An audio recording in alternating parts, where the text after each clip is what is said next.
आप सबको मेरा नमस्कार। आज मैं बालकृष्ण का एक पद्य सुनाना चाहता हूँ। इसे सूरदास ने लिखा है। सूरदास जी ने सूरसागर ग्रंथ लिखा है। उस सूरसागर ग्रंथ में एक बाल लीला का वर्णन इस प्रकार है। बालकृष्ण मक्खन की चोरी करता है, वह पकड़ा जाता है।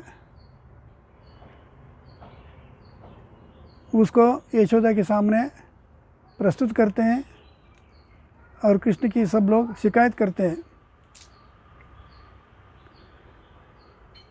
तब कृष्ण माँ से इस प्रकार कहता है, मैया मोरी मैं नहीं माखन खायो, मैया मोरी मैं नहीं माखन खायो। मैया यानी माँ, मैंने मक्खन नहीं खाया है।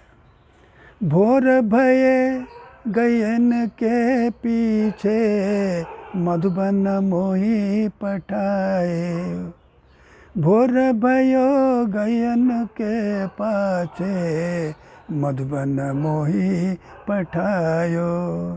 आपने सुबह सुबह मुझे गायों को चराने के लिए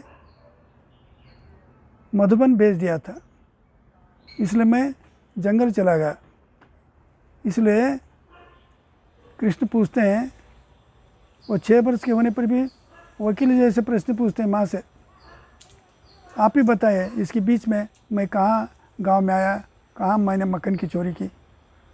4 पहर बंसी बन, 4 पहर बंसी बट, 4 पहर बंसी बट भट क्यों, सांझ परे घर आयो, सांझ परे घर आयो।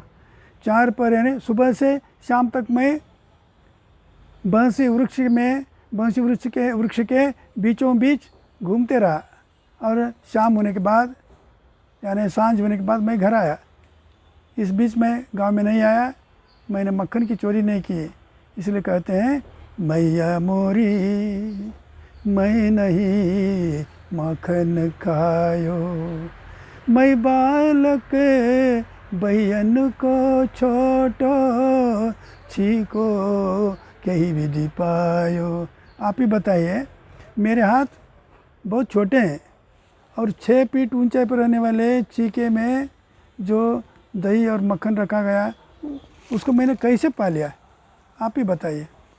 मैं बालक बहन को छोटो कहीं विधि चीको पायो, ग्वाल बाल सब बैर परे हैं बरबस मुख लपटायो।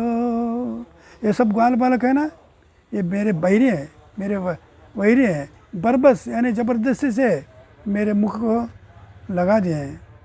तू जननी मन की अति भोरी, इनके कहे पति आयो।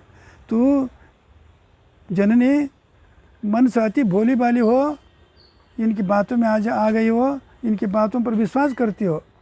जिय तोरे कछु भेद उपजी गए, जान परायो जाए।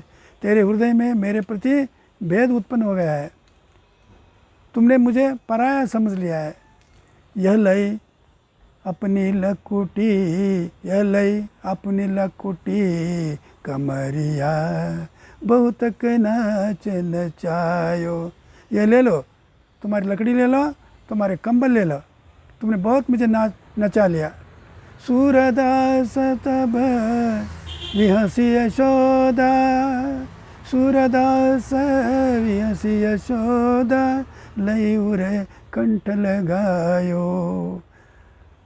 तब उस यशोदा हंसती है और उस बालकृष्ण को गले लगाती है।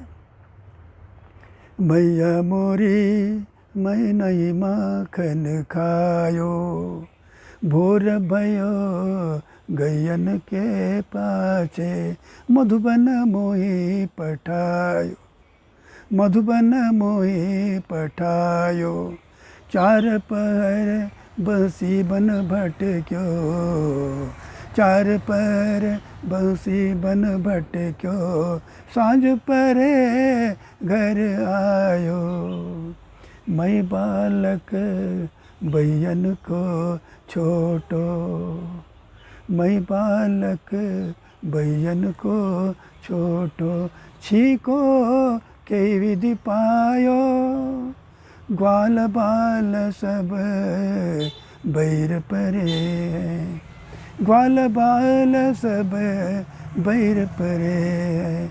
बरबस मुख लपटायो, तू जननी मन की अति भोरी, इनके कहे पति आयो, मैया मैं नहीं माखन खायो, मैया मोरी मैं नहीं माखन खायो।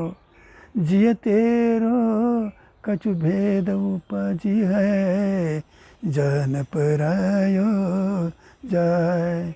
लई ये लई अपनी लकुटी कमरिया, बहुत ही नाच नचायो।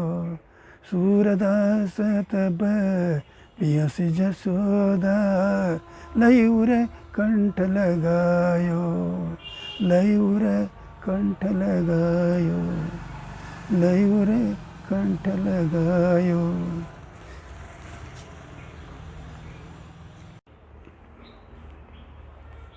बालकृष्ण अपनी माँ से कहता है, ओ मेरी माँ, मैंने मक्खन नहीं खाया है, सवेरा होते ही तुम ही ने तो मुझे गायों के पीछे मधुबन भेजा है। मैं चारों पहर यानी दिन भर बंसी वट के चारों ओर भटकता रहा, और संध्या होने पर घर आया। मेरे पास मक्खन की चोरी करने का समय ही कहाँ है। इतना ही नहीं, मैं छोटा सा बालक जिसकी बाहें इतनी छोटी हैं, छीके को कैसे पा सकता हूँ। मेरे मुख पर दही माखन के छींटे इसलिए लगे हैं कि सब ग्वाल बालक मुझसे दुश्मनी रखते हैं, जिससे उन्होंने ज़बरदस्ती से इन्हें पोत दिया है। माँ, तू मन की बड़ी भोली भाली है, जिससे तूने इनकी बातों पर विश्वास किया या मुझे पराया बच्चा जानकर तेरे मन में कुछ भेदभाव पैदा हुआ है। तब तो लो अपनी लकुटी और कंबल, तुमने मुझे बड़े परेशान किया। तब यशोदा हंस पड़ती है और कृष्ण को उठाकर गले लगाती है। ಕೃಷ್ಣ ಬೆಣ್ಣೆಯನ್ನು ಕಳ್ತನ ಮಾಡ್ತಾನೆ. ಅವನನ್ನು ಹಿಡ್ಕೊಂಡು ಬಂದು ಎಲ್ಲ ಗೋಪಿಯರು ಯಶೋದೆ ಮುಂದೆ ಒಂದು ದೂರನ್ನು ಹೇಳ್ತಾರೆ. ಆಗ ಕೃಷ್ಣ ಹೇಳ್ತಾನೆ, ಅಮ್ಮ, ನಾನು ಬೆಣ್ಣೆ ತಿಂದಿಲ್ಲ, ಬೆಳಗಿಂದ ನೀವು ನನಗೆ ಹಸುಗಳನ್ನು ಕಾಯಲಿಕ್ಕೆ ಮಧುಬನ ಕಳಿಸಿದ್ರಿ. ಬೆಳಗಿಂದ ಸಂಜೆಯವರೆಗೆ ಆ ಬನಸಿ ವಟದಲ್ಲಿ ತಿರುಗಿ ನಾನು ಹಸುಗಳನ್ನು ಕಾಯ್ದು ಮೇಯಿಸಿ ತಿರುಗಿ ನಾನು ಸಾಯಂಕಾಲ ಮನೆಗೆ ಬಂದೀನಿ. ಅಂಥ ಪರಿಸ್ಥಿತಿಯಲ್ಲಿ ನನಗೆ ಕಳ್ತನ ಮಾಡಲಿಕ್ಕೆ ಟೈಮ್ ಎಲ್ಲಿ ಸಿಗುತ್ತೆ? ಈ ಪ್ರಕಾರವಾಗಿ 6 ವರ್ಷದ ಕೃಷ್ಣ ವಕೀಲರು ಹಾಕಿದ ಹಾಗೆ ಪ್ರಶ್ನೆಗಳನ್ನು ತಾಯಿಗೆ ಹಾಕ್ತಾನೆ. ತಾಯಿ ನಿರುತ್ತರಾಗ್ತಾಳೆ. ನೋಡಿ, ನನ್ನ ಕೈಗಳು ಕೇವಲ ಸಣ್ಣವೇ, ನಾನು ಚಿಕ್ಕವನು. 6 ಫೂಟ್ ಎತ್ತರವಾಗಿರ್ತಕ್ಕಂಥ ನೆಲವು ನನಗೆ ಹೇಗೆ ಸಿಗುತ್ತೆ ಹೇಳಿ? 6 ಫೂಟ್ ಎತ್ತರದಲ್ಲಿ ನೆಲುವಿನಲ್ಲಿ ಬೆಣ್ಣೆ ಇಟ್ಟಿದ್ದಾರೆ, ಅದು ನನ್ನ ಕೈ ಹೇಗೆ ಸಿಗುತ್ತೆ ಹೇಳಿ? ಈ ಎಲ್ಲ ಗ್ವಾಲ ಬಾಲಕರಲ್ಲ ನನ್ನ ವೈರಿಗಳು, ಇವರೇ ನನಗೆ ಜಬರ್ದಸ್ತಿಯಿಂದ ಬೆಣ್ಣೆಯನ್ನು ಒರೆಸಿದ್ದಾರೆ ಬಾಯಿಗೆ. ನೀನು ಹೇಳಬೇಕಂದ್ರೆ ತುಂಬ ಬೋಲಿ ಬಾಲಿ.